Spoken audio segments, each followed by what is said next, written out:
इस दुनिया में उस आदमी की कोई इज्जत नहीं जिसके पास पैसा नहीं है। जितना पैसा उतनी इज्जत, इसलिए पैसा कमाना जरूरी है। पैसों से हमें खुशी नहीं मिलती, लेकिन हर चीज से मिलने वाली खुशी के पीछे पैसा है। वो क्या है ना।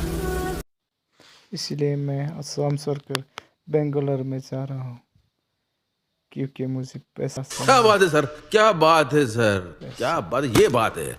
अरे सर क्या बात।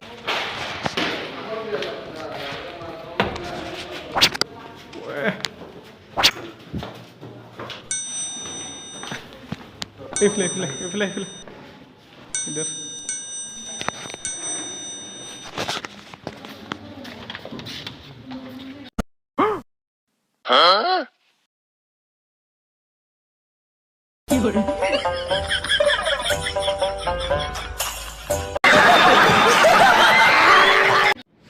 पहली बार जा रहा हूँ यार, बहुत डर लग रहा है।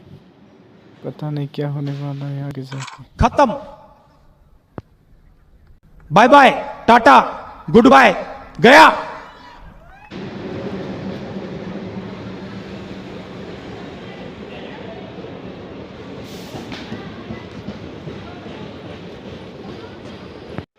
दोस्तों पता नहीं है, पहले बार बेंगलोर में आया हूँ, अभी पहुंच गया हूँ बेंगलोर पे।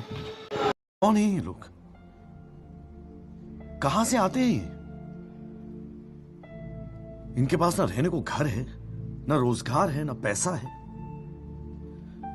फिर क्यों चले आते हैं हमारे खूबसूरत शहरों को की खूबसूरती पे बट्टा लगा।